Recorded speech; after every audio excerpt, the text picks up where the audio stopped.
ఈరోజు ఏడు గంగమ్మల జాతర ప్రారంభించుకున్నాం. స్వామివారి దగ్గర నుంచి అమ్మవారి వరకు ఏడు గంగమ్మలకి శారీ ఇచ్చుకుంటూ మరి ఈరోజు మెయిన్ టెంపుల్కి రావడం జరిగింది. ఈరోజు ఇది అయిపోయిన తర్వాత రేపటి నుంచి గంగమ్మ జాతర ఫెస్టివల్ స్టార్ట్ అవుతుంది. మేమంతా కోరింది ఒకటే, శ్రీకాళహస్తిలో ఉన్న అందరూ హాయిగా ఉండాల. పార్టీలకు అతీతంగా, కులమత భేదాలకు అతీతంగా అందరూ కూడా అమ్మవారి ఆశీస్సులు తీసుకుంటూ అందరూ ఉండాల.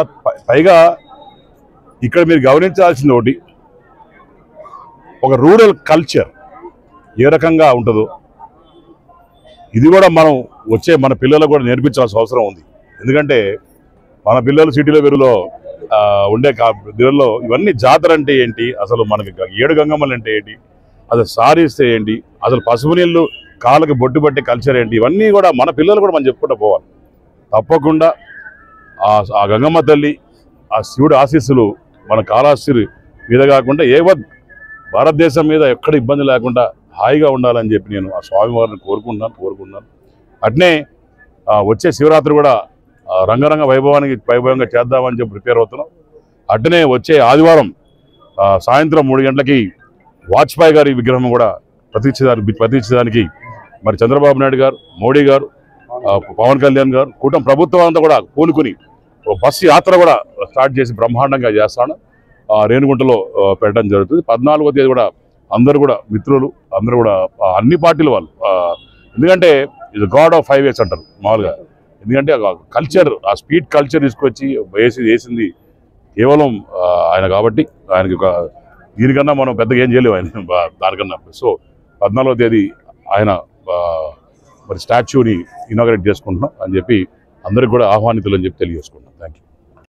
భారతదేశంలో ఎక్కడా లేని విధంగా 7 గంగమ్మలు ఒకే దగ్గర నుంచి బయలుదేరి మరి ఇక్కడ ముత్యాల 3 వీధిలో ఉన్నటువంటి గంగమ్మ ఆలయానికి చేరుకుని ఇక్కడి నుంచి గంగమ్మలకి ముసుగులు తీసి ఊరు మొత్తం కూడా గంగ జాతర చేసుకునే పరిస్థితి మనం చూస్తున్నాము. కానీ చరిత్రలో ఏ ఊర్లో కానీ ఎక్కడ జరగదు అన్నమాట కాళహస్తి జరిగినట్టు.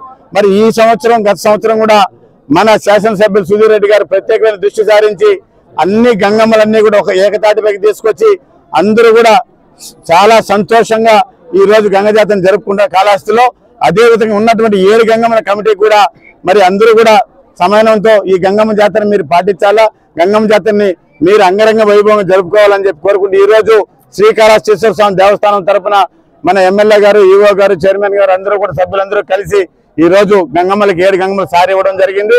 ఇది ఆనవాయితీగా మన దేవస్థానం నుంచి ఈ సారి కార్యక్రమం జరుగుతూ ఉంది. ఈ కార్యక్రమానికి ఈ యొక్క కాళహస్తి పట్టణంలో ఉండే ప్రజలందరూ కూడా వేల సంఖ్యలో పాల్గొన్నారని చెప్పి తెలియజేసుకుంటాను. జై గంగ. ఆనందన్న, నేను అందరం కలిసి ఈ యొక్క 7 గంగల జాతరకి సారి తీసుకొని రావడం నాకు ఎంతో ఆనందంగా ఉంది. అదే విధంగానే పండగలంటే ఇంట్లో చేసుకుంటాం, మన ఇంట్లోనే పండగ చేసుకుంటాం. జాతర అనేది ఊరు మొత్తం చేసుకుంటాం. ఈ 7 గంగల జాతర అంగరంగ వైభవంగా చేసి ప్రజలందరికీ ఆయురారోగ్యాలు చల్లగా ఈ గంగమ్మలు 7 గంగమ్మలు ప్రజలందరికీ ఆశీర్వాదాలు ఇవ్వాలని మనస్ఫూర్తిగా కోరుకుంటూ ఓం నమః శివాయ.